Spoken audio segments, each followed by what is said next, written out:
Undisputed, unrealistic, unscripted, and unrehearsed.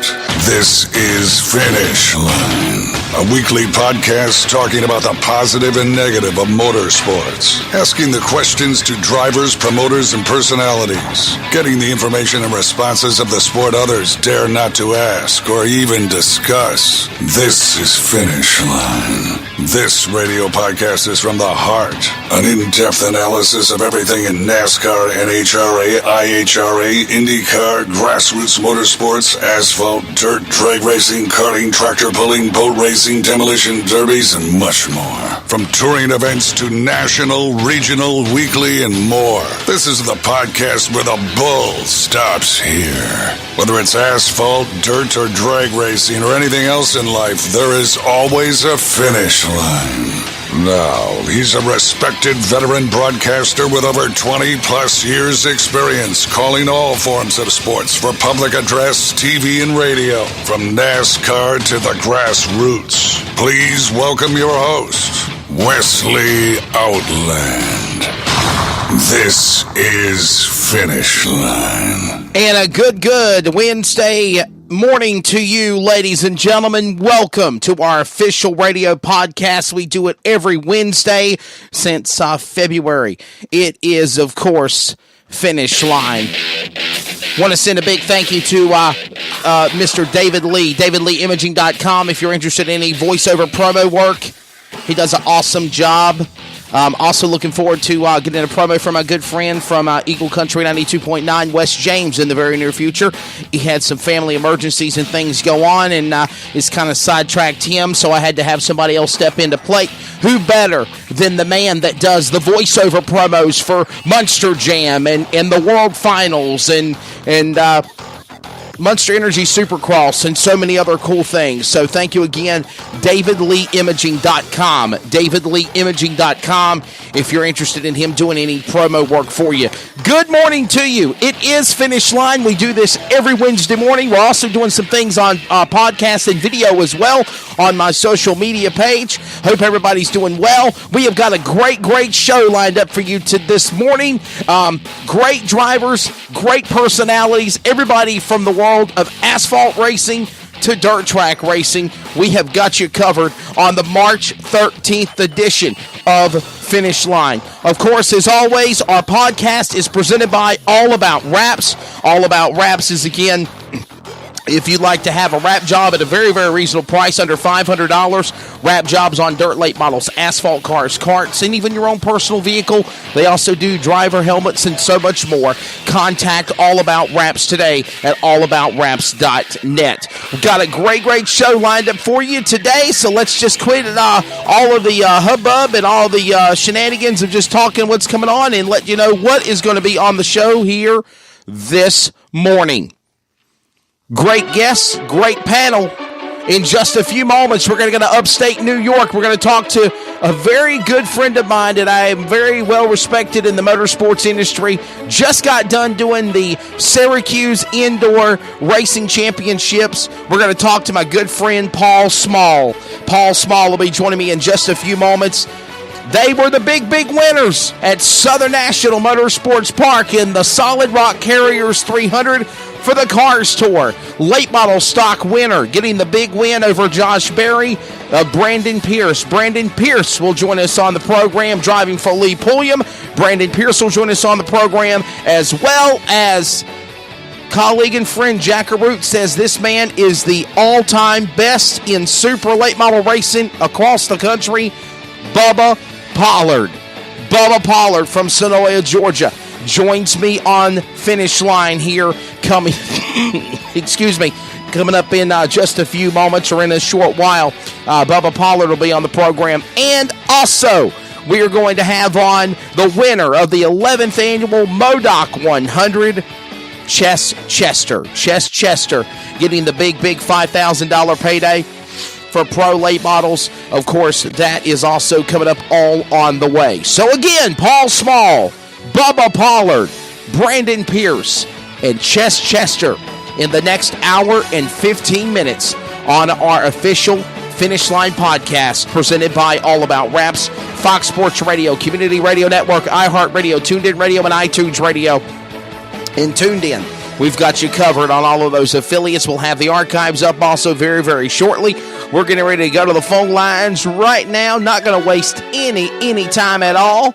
And we're going to go quickly to the phone lines, and we're going to get our first guest on the line with us and have him chat up and talk about the exciting world of racing up in the Northeast.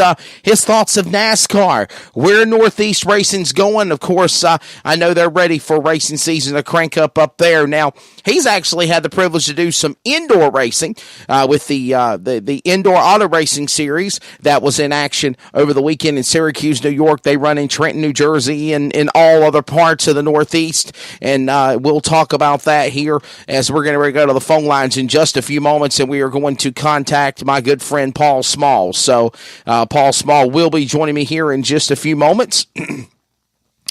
And we'll get him on the line, and we'll chat it up, and we'll talk about the great world of racing. So, again, Paul Szmal will be joining me in just a second. Again, getting connected to the phone lines here in just another second here.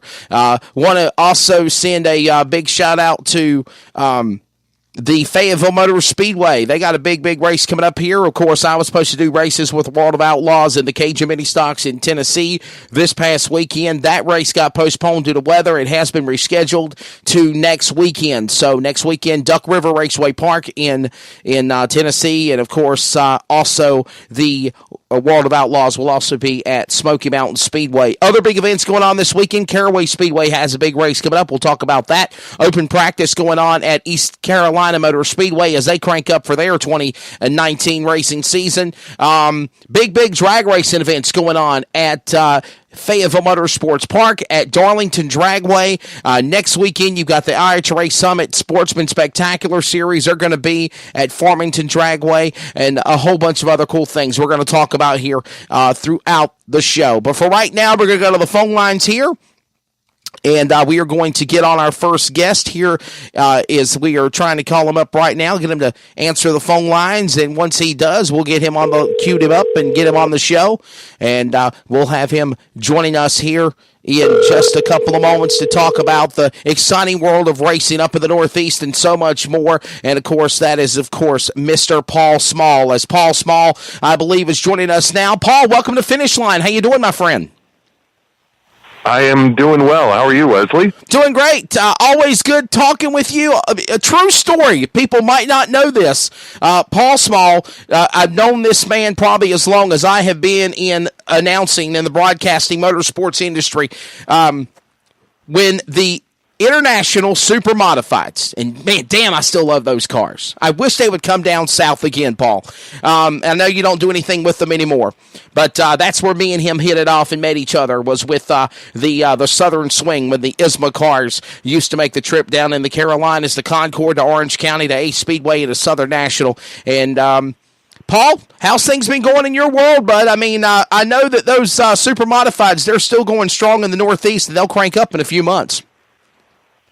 Yeah, absolutely. As a matter of fact, super modified racing has been one of the stories here in the Northeast, with not necessarily ISMA, but the drastic change, if you will, in the formula for the super modifieds at Oswego, the non-wing cars. Yes. Oswego being the spiritual home for the super modifieds, and they're going from the centralized style bodywork to actually running a freestanding rear wing this year. Oh, wow. It was tested by Brandon Bellinger last year in competition, and now everybody is going to be running them. The idea behind this is to actually make it so that ISMA campaigners don't have to do as much to change their cars to be able to run in a non-wing configuration at Oswego. So it's two organizations running the same divisions that do have some differences, trying to find the common ground similarity. That doesn't mean they're going to put, cage wings on the Supers at Oswego every week. That's not going to happen.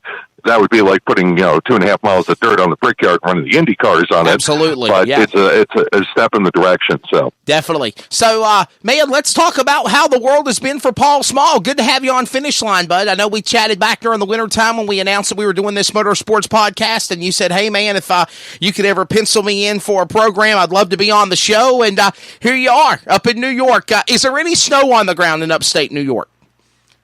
Yeah, but we're going to be getting up into the 50s and 60s here over the next couple of days, and then it's going to get cold over the weekend, which is perfect timing for me because I still have 2 rounds of East Coast snowcross competition, one at Southington, Connecticut this weekend, and then the following weekend is our finale at Pittsfield, Mass. So I'd like the snow to stay on the ground there. Fortunately, those are ski hills, so I think the chances are pretty good that we're going to get both of those shows in. And, of course, this past weekend you were in action announcing at Syracuse, New York, the Area Indoor Auto Racing Championships. Talk about that, indoor racing. That's got to be friggin' fun.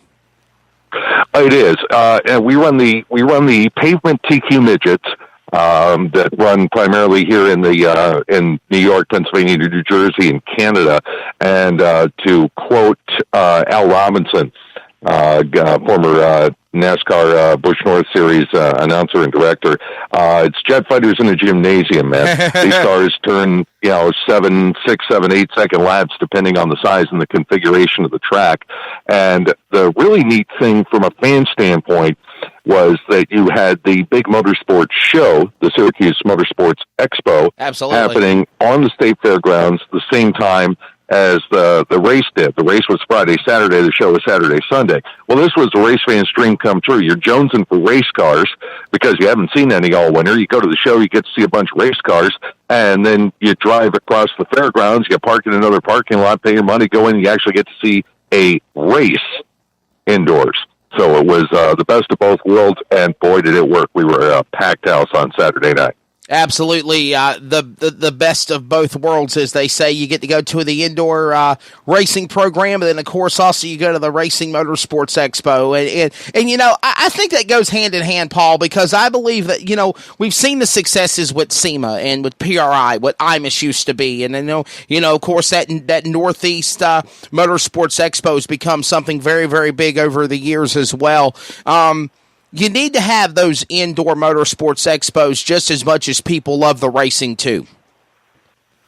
Yeah, and, the nice thing is, too, in this area, Wesley, we not only have the Motorsports Expo, which is what I consider a show for the hardcores, but we also have a number of area shopping malls in this region of New York State that will do motorsport shows where they bring the cars in and they park them for a weekend. And I think those are key and important as well because that puts our sport out in front of an audience that normally wouldn't be exposed to it. They're not looking for it. But if we put it in front of them and it generates their interest, they might just buy a ticket and go see a race somewhere. And if they like it, they're going to keep coming back. They're going to tell their friends about it. So it also, I think, serves a great service for the businesses that sponsor race teams, that you not only have the show that appeals to the hardcores, but you also have these small shows where their business is getting put out in front of an even bigger customer base than what's happening at the track every Friday or Saturday. Paul Szmal joins us on Finish Line. It's presented by All About Wraps. If you'd like to have a wrap job done at under $500 at great quality, contact Jason Parker and, of course, all the great folks at allaboutwraps.net. Paul, New York racing, Northeast racing. I know you guys are itching to get back to the dirt tracks and the asphalt tracks. What's your thoughts of this is your State of the Northeast racing address, if you will, of racing last year in 2018 and what's to come in the Northeast for racing in 2019, my friend? Well, I'd like to pair